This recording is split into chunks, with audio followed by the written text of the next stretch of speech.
Всем привет, дорогие друзья! Вы на канале Около Канады. Меня зовут Ирина Пашинская. И сегодня на нашем подкасте прекрасная, замечательная девушка Лилия, которая поменяла 4 страны. И вот последняя из которых была Канада. Вопросики. А будет ли что-то дальше или все-таки остановишься здесь? Обязательно будет. Мы не останавливаемся. Расскажи немножечко о себе.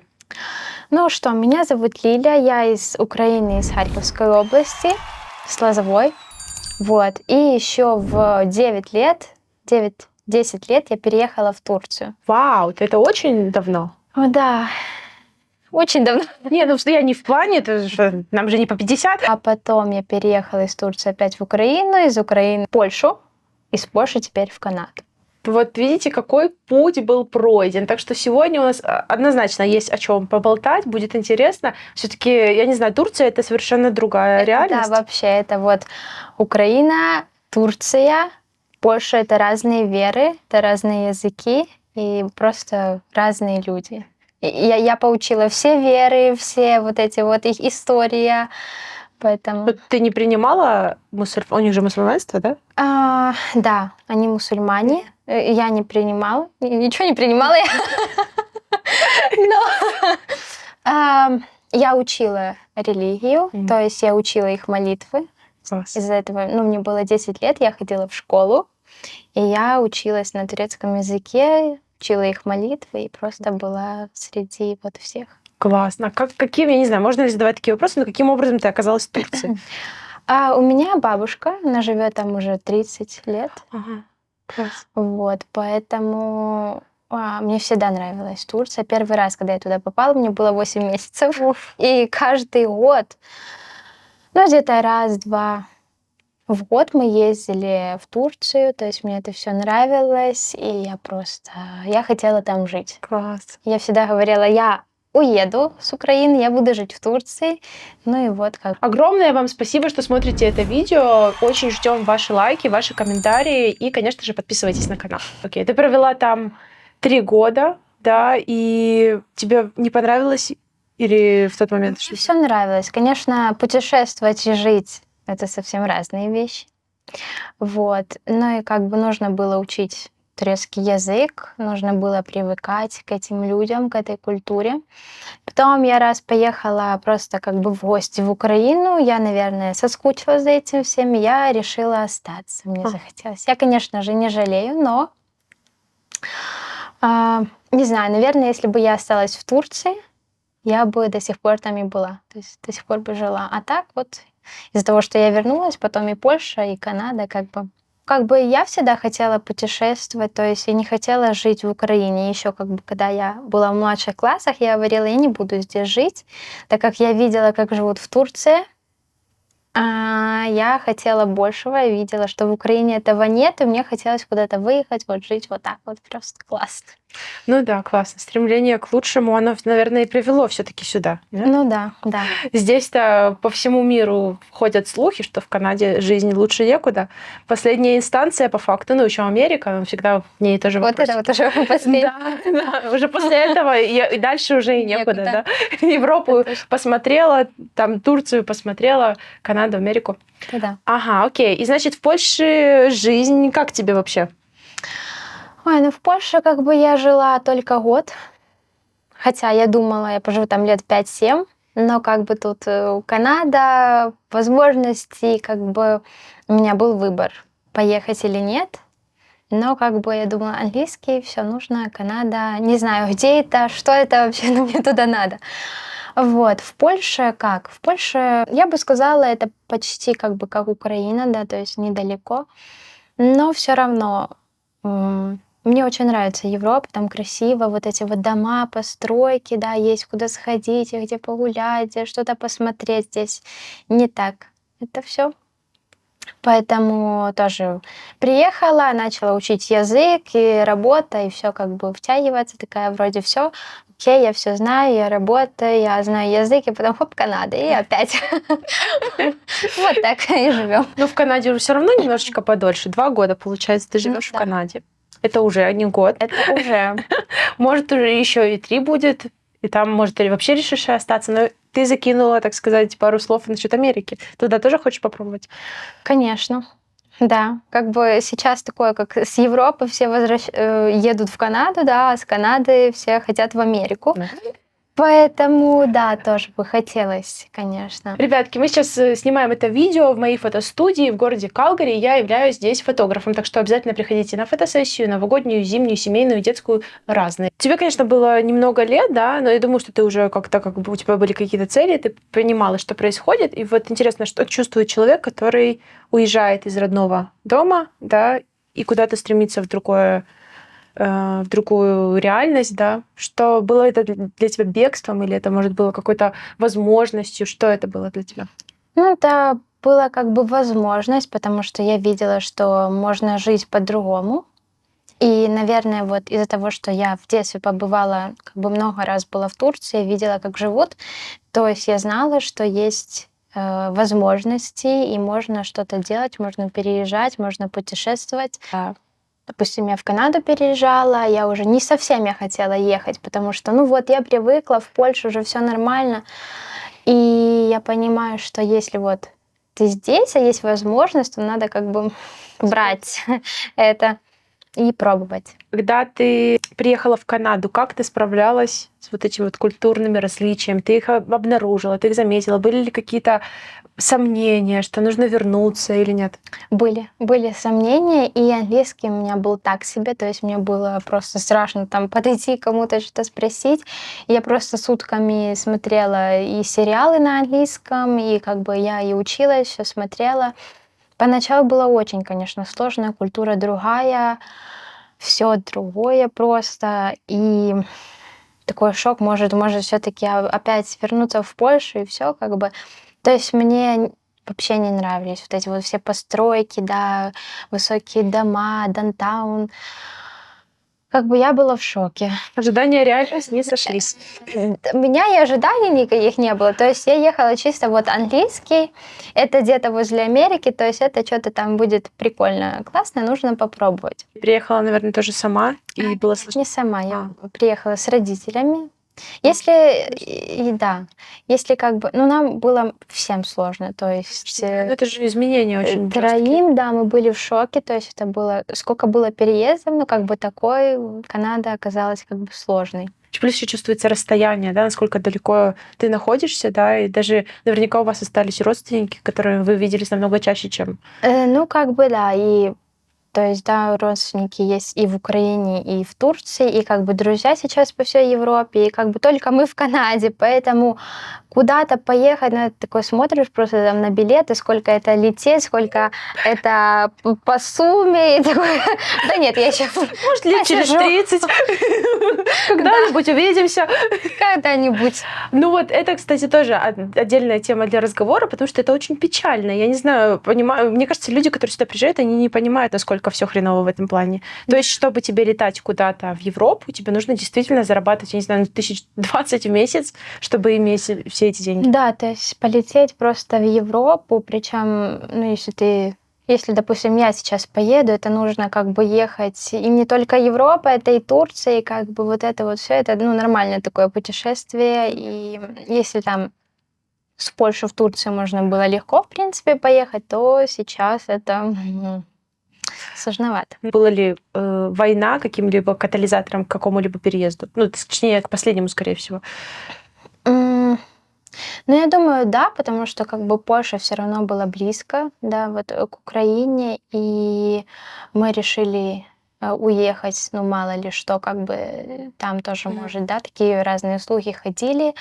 И в Польше мы жили, получается, в Кракове и, можно сказать, за городом. Это было как бы тепло уже, может, где-то май, может, июнь. И у меня просто в комнате открыто окно, и я слышу сирены. И я такая сижу, и что происходит? Знаешь, вот эти вот все новости с Украиной, у тебя еще в Польше где-то там сирены, это вообще что это? Ни в новостях ничего этого не было, то есть ты гуглишь, ничего нету.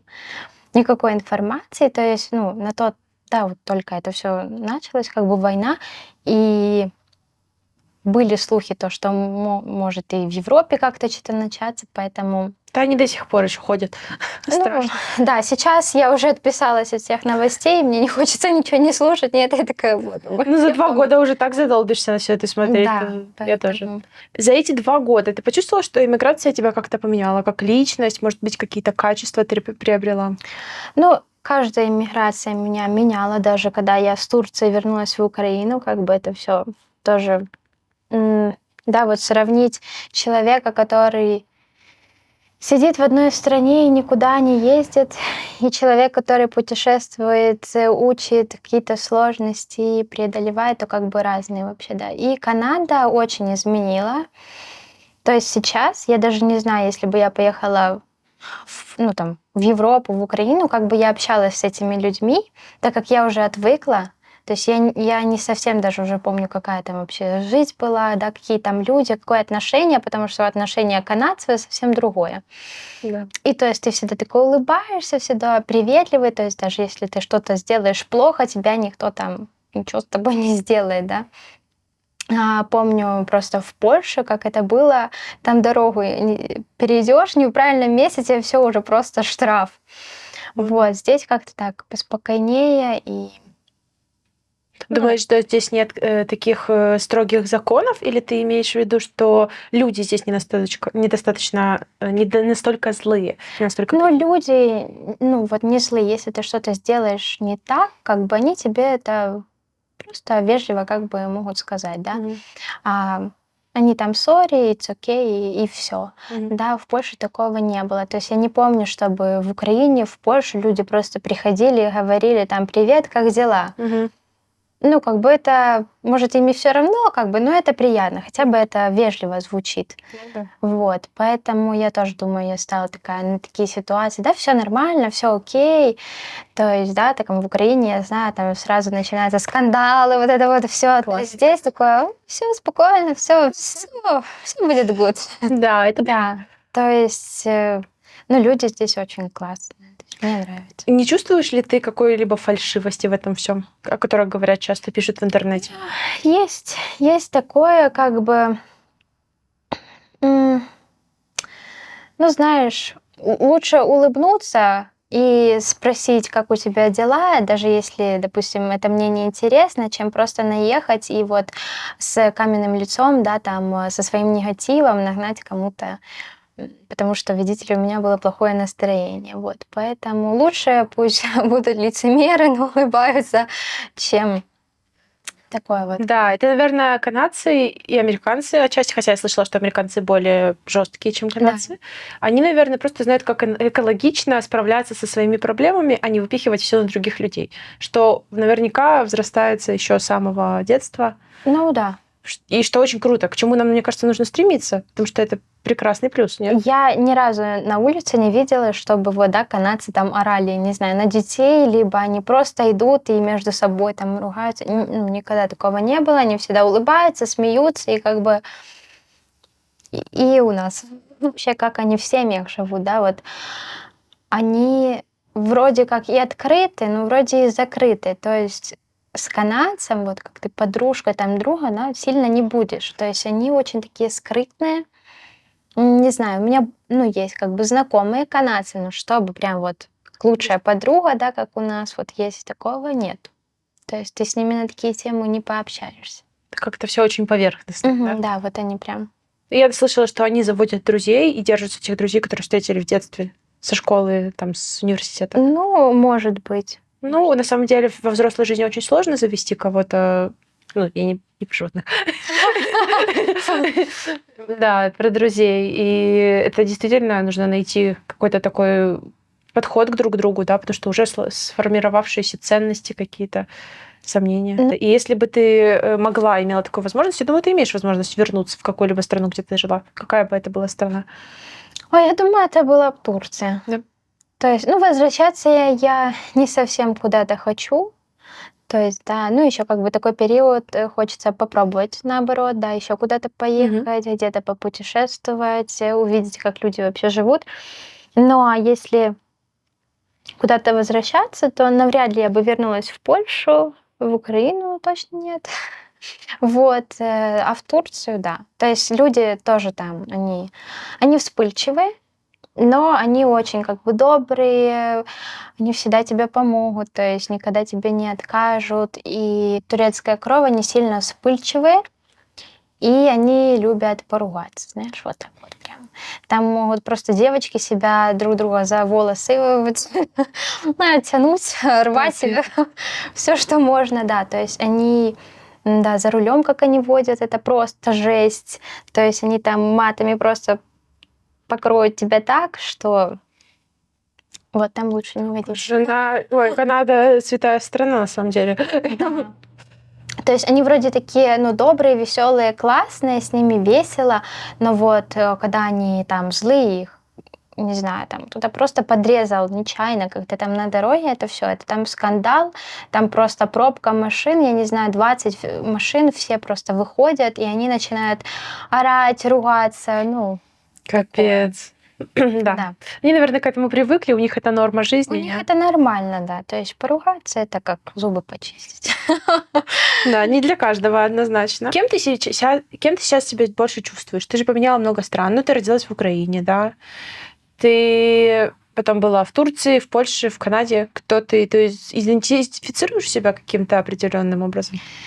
Ну, как бы украинка, которая, думаю, много путешествовала, ну, как бы увидела. Да, то есть я говорила, что вот украинка, там, которая никуда не выезжала и которая там путешествовала, да, то есть разные люди.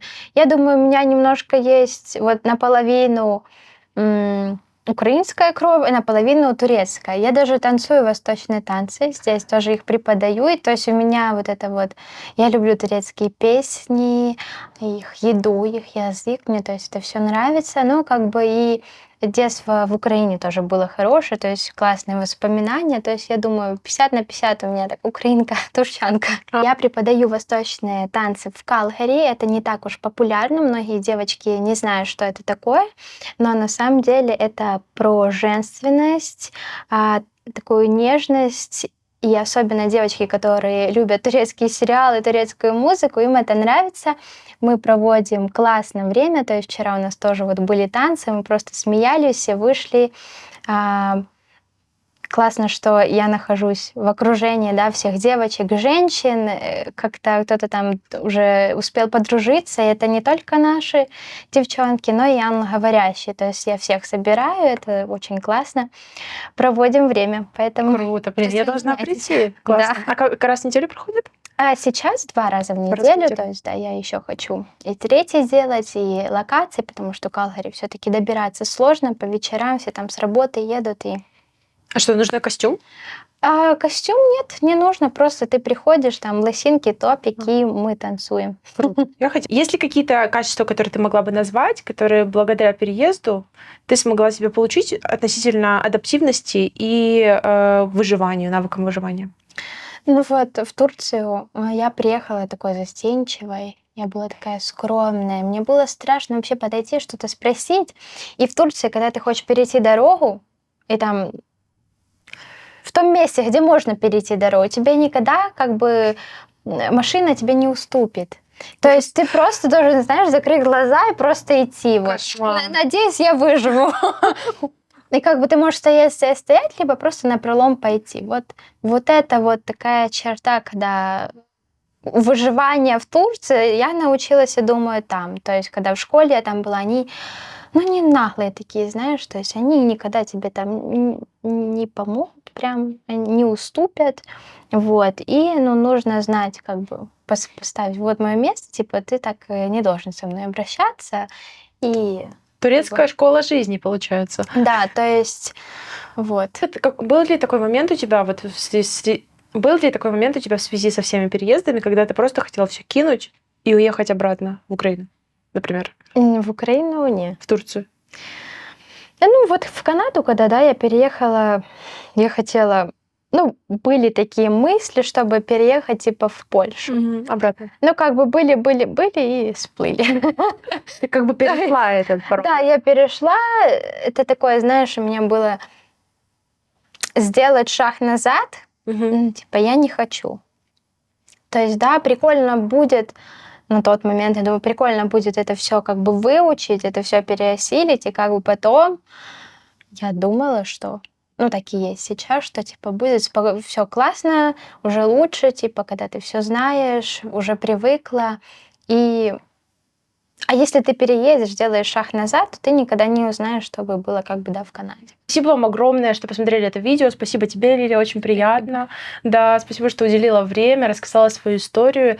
На самом деле невероятно интересно путешествовать, менять страны, получать этот драгоценный опыт. И, конечно же, потом, оглядываясь назад, смотреть на себя. Да, сколько Уже прошел. Да, Поэтому всем сколько лет. рекомендую. Да, видите, ребятки? Так что вот уже не первый раз говорят, и вообще убеждаемся, да, что все-таки, ну, я не отговариваю людей сидеть на месте, это же не могут же все уехать. Как бы выбор каждого, Да. да. То есть, но когда есть у тебя возможность куда-то поехать, то лучше ехать. Да, конечно, да, ребятки. Так что не бойтесь ничего, жизнь одна, путешествуйте. Жизнь одна, она твоя. Да, в своих руках. Да. Все, всем спасибо, ждем ваши лайки, подписки и комментарии. До скорых встреч. Пока. Пока.